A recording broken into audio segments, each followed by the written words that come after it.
চলুন জেনে নেই আজকের যুগান্তর পত্রিকার প্রধান প্রধান সংবাদগুলি।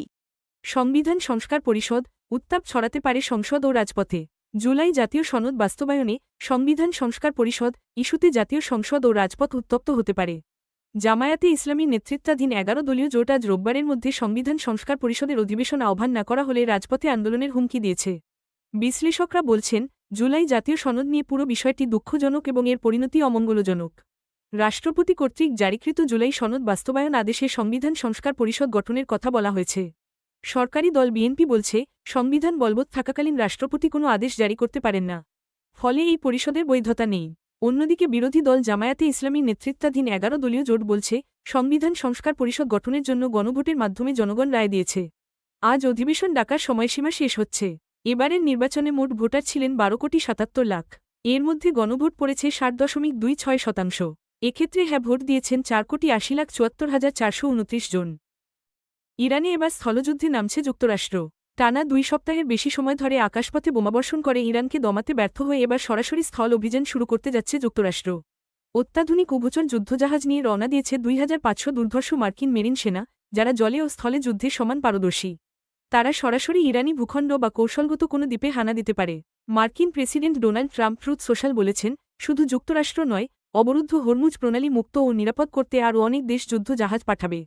ইরানের পররাষ্ট্রমন্ত্রী আব্বাস আরাঘচি বলেছেন, নতুন সর্বোচ্চ নেতা মুজতবা খামেনি সুস্থ আছেন এবং তার কোনো ক্ষতি হয়নি।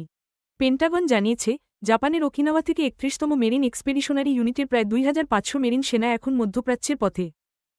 কেউ যেন আমাদের মধ্যে বিভেদ সৃষ্টি করতে না পারে। প্রধানমন্ত্রী শেখ হাসিনা সব ধর্মের মানুষের জন্য শান্তিপূর্ণ দেশ গড়ার অঙ্গীকার করেছেন। তিনি বলেছেন, কেউ যেন আমাদের মধ্যে বিভেদ বিরোধ সৃষ্টি করতে না পারে। রাজধানীর ওসমানী স্মৃতি মিলনায়তনে উপাসনালয়ের সংশ্লিষ্ট দায়িত্বপ্রাপ্ত ব্যক্তিদের সম্মানী দেওয়ার কার্যক্রমের উদ্বোধনী অনুষ্ঠানে তিনি এই কথা বলেন। শনিবার বেলা সোয়া ১১টায় এই কার্যক্রমের উদ্বোধন করা হয়। বগুড়ার বায়তুল রহমান সেন্ট্রাল মসজিদের ইমাম হুসাইন আহমেদ আবদুল্লাহর হাতে সম্মানিত চেক হস্তান্তরের মাধ্যমে এ কর্মসূচির উদ্বোধন করা হয়। এছাড়াও প্রধানমন্ত্রী জানান, পহেলা বৈশাখ অর্থাৎ ১৪ই এপ্রিল থেকে চালু হচ্ছে ফার্মার্স কার্ড বা কৃষক কার্ড। সংরক্ষিত নারী আসনের জন্য তদবির, বিএনপির নারী নেত্রীরা এখন ঢাকায়। সংরক্ষিত নারী আসনে মনোনয়ন ঘিরে বিএনপির সম্ভাব্য প্রার্থীদের তৎপরতা বেড়েছে। মনোনয়ন পাওয়ার আশায় বিএনপির নেত্রীদের অধিকাংশই এখন ঢাকায় অবস্থান করছেন। জীবনবৃত্তান্ত নিয়ে দলের গুলশান কার্যালয়ে ও শীর্ষ নেতাদের বাসায় যাচ্ছেন তারা। বিএনপির নেত্রীরা দীর্ঘদিনের আন্দোলন সংগ্রাম এবং মামলা হামলার অভিজ্ঞতা তুলে ধরে দলের কাছে রাজনৈতিক স্বীকৃতি চাইছেন। ঈদের পরপরই আনুষ্ঠানিকভাবে মনোনয়ন প্রক্রিয়া শুরু হওয়ার কথা রয়েছে। যুদ্ধের প্রভাব ৩ খাতে। মধ্যপ্রাচ্যের যুদ্ধের কারণে আন্তর্জাতিক বাজারে জ্বালানি তেলের দামে অস্থিরতা দেখা দিয়েছে, যার প্রভাবে দেশের অভ্যন্তরে ৩টি খাতে প্রভাব পড়েছে বলে মনে করা হচ্ছে। এই খাতগুলো হল জ্বালানি সরবরাহে বিঘ্ন, তেলের আন্তর্জাতিক দাম বৃদ্ধি এবং স্পট মার্কেটে এলএনজির দাম বৃদ্ধি।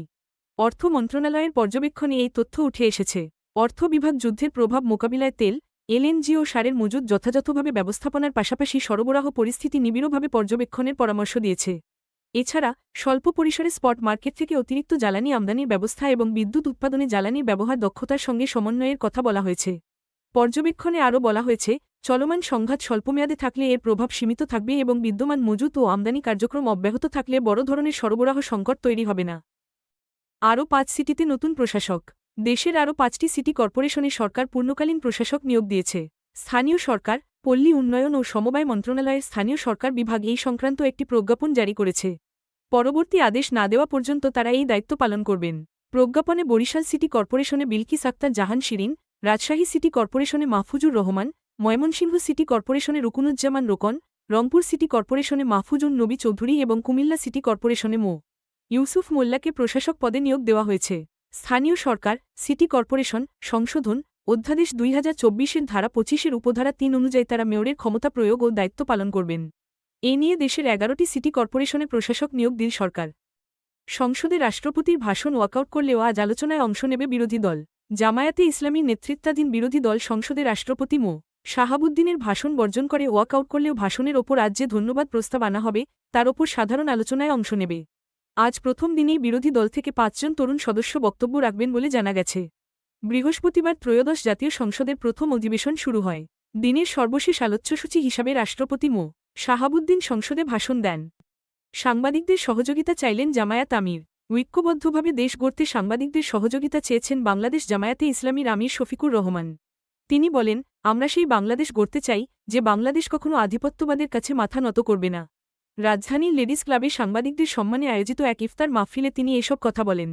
জামায়াত আমির আরও বলেন, গণমাধ্যম একটি উন্নত রাষ্ট্র গঠনে গুরুত্বপূর্ণ ভূমিকা রাখতে পারে।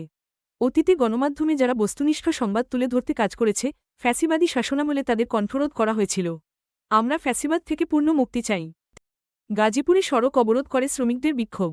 গাজীপুরে বাৎসরিক ইনক্রিমেন্ট কম দেওয়ার অভিযোগে ঢাকা টাঙ্গাইল মহাসড়ক অবরোধ করে বিক্ষোভ করেছেন পোশাক কারখানার শ্রমিকরা। শনিবার সকালে গাজীপুর মহানগরীর নাওজর এলাকায় উড়াল সড়কের নিচে শ্রমিকরা এই বিক্ষোভ করেন। এতে মহাসড়কে যানবাহন চলাচল বন্ধ হয়ে যায়। পরে শিল্প পুলিশ ও বাসন থানা পুলিশ শ্রমিকদের বুঝিয়ে সড়ক থেকে সরিয়ে দেয়। ৪৭ লাখ মামলা আদালতে, অপেক্ষার শেষ নেই বিচারপ্রার্থীদের। দেশের আদালতগুলোতে ৪৭ লাখ মামলা বিচারাধীন রয়েছে। ২০১৬ সাল থেকে গত ১০ বছরে এই মামলার সংখ্যা বেড়েছে ১৫ লাখ। বিচারপ্রার্থীরা বলছেন, বছরের পর বছর অপেক্ষা করেও তারা ন্যায়বিচার পাচ্ছেন না। সুপ্রিম কোর্টের তথ্য অনুযায়ী সারা দেশে প্রায় ২.৫ লাখ মামলা তদন্তাধীন রয়েছে। অন্যদিকে আপিল বিভাগে মাত্র ৫ জন বিচারপতি ৪০,০০০ মামলার দায়িত্বে আছেন। আইন বিশেষজ্ঞরা মনে করেন, বিকল্প বিরোধ নিষ্পত্তি পদ্ধতি অনুসরণ করলে মামলাজট নিরসন করা সম্ভব। যুবদল নেতাকে শেষ করতে ১০০ কোটি টাকা খরচের হুমকি। কক্সবাজার জেলা যুবদলের সহ সভাপতি জাবেদ ইকবালকে শেষ করতে ১০০ কোটি টাকা খরচ করার হুমকি দেওয়ার অভিযোগ উঠেছে এক পুলিশ কর্মকর্তার বিরুদ্ধে। ওই পুলিশ কর্মকর্তা জাবেদ ইকবালকে ইয়াবা কারবারি আখ্যা দিয়েছেন। একই সঙ্গে তিনি কক্সবাজার জেলা যুবদলের কমিটি বন্ধ করে দেওয়ার কথাও বলেছেন। কক্সবাজার ট্যুরিস্ট পুলিশের এসপি আপেল মাহমুদের ফাঁস হওয়া দুটি অডিও নিয়ে এই বিতর্কের সৃষ্টি হয়েছে। এই ঘটনায় তাকে ছুটিতে থাকা অবস্থায় সদর দপ্তরে সংযুক্ত করা হয়েছে। এই পুলিশ কর্মকর্তার বিরুদ্ধে ওঠা অভিযোগ তদন্তে দুটি তদন্ত কমিটি গঠন করা হয়েছে। যুক্তরাষ্ট্রে ইরানের গোপন নেটওয়ার্কের শঙ্কায় ট্রাম্প। যুক্তরাষ্ট্রে ইরানের একটি গোপন নেটওয়ার্ক থাকতে পারে বলে আশঙ্কা প্রকাশ করেছেন মার্কিন president Donald Trump. Fox News রেডিওকে দেওয়া এক সাক্ষাৎকারে তিনি এই আশঙ্কার কথা জানান। এই প্রেক্ষাপটে ইরানিদের ওপর কড়া নজরদারির ঘোষণা দিয়েছেন তিনি। সাক্ষাৎকারে ট্রাম্প বলেন, তারা এখন নজরদারির আওতায় রয়েছে এবং তাদের খুব সতর্কতার সঙ্গে পর্যবেক্ষণ করা হচ্ছে। তিনি সাবেক মার্কিন প্রেসিডেন্ট জো বাইডেনের সমালোচনা করে বলেন, বাইডেনের আমলে অনেক ব্যক্তি নজর এড়িয়ে দেশে ঢুকেছে, যাদের সম্পর্কে কারো কোনো ধারণা নেই। সাবেক মার্কিন প্রশাসনের সময় ১৭০০-এর বেশি ইরানি অবৈধভাবে যুক্তরাষ্ট্রে প্রবেশ করেছে বলেও তিনি দাবি করেন। এদিকে ট্রাম্পের এমন আশঙ্কার পর কানাডার রাজনৈতিক অঙ্গনেও বিতর্ক শুরু হয়েছে। কনজারভেটিভ নেতারা অভিযোগ করেছেন, দেশটির সরকার তেহরান সরকারের সঙ্গে সম্পর্কিত কিছু ব্যক্তিকে থাকার সুযোগ দিচ্ছে এবং ২৩৯ জনের ভিসা বাতিল হলেও মাত্র একজনকে বহিষ্কার করা হয়েছে। ইসরায়েলকে ১ সপ্তাহ সময়। ইরানের সঙ্গে চলমান সংঘাত দ্রুত শেষ করতে ইসরায়েলকে ১ সপ্তাহের সময়সীমা বেঁধে দিয়েছে যুক্তরাষ্ট্র। ওয়াশিংটন মনে করছে, ইরানের বর্তমান শাসনব্যবস্থার পতন আগামী দিনগুলোতে সম্ভব নয়। এই সংঘাত নিয়ে যুক্তরাষ্ট্র ও ইসরায়েলের মধ্যে হিসাব নিকাশে বড় ধরনের পার্থক্য দেখা দিয়েছে। পলিটিকোর এক প্রতিবেদনে বলা হয়েছে, মার্কিন প্রেসিডেন্ট ডোনাল্ড ট্রাম্প প্রশাসন ইরানের বিরুদ্ধে এই সংঘাত শুরু হওয়ার আগে এর দীর্ঘমেয়াদী প্রভাব নিয়ে তেমন কোনো পর্যালোচনা করেনি।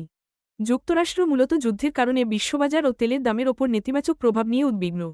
মার্কিন জ্বালানিমন্ত্রী ক্রিস রাইট বিনিয়োগকারীদের উদ্বেগ কমাতে আশ্বাস দিয়েছেন।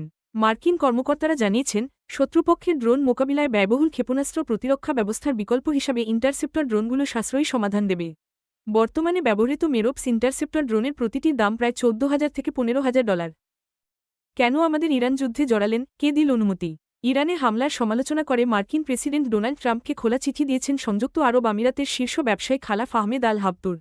চিঠিতে তিনি ট্রাম্পের কাছে জানতে চান, ইরানের সঙ্গে এই যুদ্ধে আমাদের অঞ্চলকে জোড়াতে কে অনুমতি দিয়েছে। তিনি আরও জানতে চান, কিসের ভিত্তিতে এমন মারাত্মক সিদ্ধান্ত নেওয়া হয়েছে। খালাফ আহমেদ আল হাবতুর তার চিঠিতে উল্লেখ করেছেন, ট্রাম্পের শান্তি পরিষদের অর্থায়ন উপসাগরীয় দেশগুলো করেছিল। ক্ষমতায় আসার পর তিনি ৭টি দেশে হামলা করেছেন। প্রথম বছরে ৬৫৮টি বিমান হামলা হয়েছে। চিঠিতে তিনি আরও লিখেছেন, এই যুদ্ধের সরাসরি সামরিক ব্যয় $৪,০০০ থেকে $৬,৫০০ কোটি হতে পারে। আর মোট ব্যয় $২,১০০ কোটি পর্যন্ত পৌঁছাতে পারে। যুদ্ধের মাঠে সেনারা মাদকে। ইউক্রেনে চলমান যুদ্ধে রাশিয়া ও ইউক্রেন উভয় দেশের সেনাদের মধ্যে মাদক সেবনের প্রবণতা বেড়েছে। বিশেষজ্ঞরা বলছেন, যুদ্ধের ভয়াবহ দৃশ্য, সহযোদ্ধাদের মৃত্যু, অবিরাম চাপ এবং দীর্ঘ সময় ফ্রন্টলাইনে থাকার ক্লান্তি অনেক সেনাকে মানসিকভাবে বিপর্যস্ত করে তোলে। মানসিক চাপ থেকে সাময়িক মুক্তি পেতে সেনারা মাদক, অ্যালকোহল বা বিভিন্ন উত্তেজক ওষুধের দিকে ঝুঁকছে।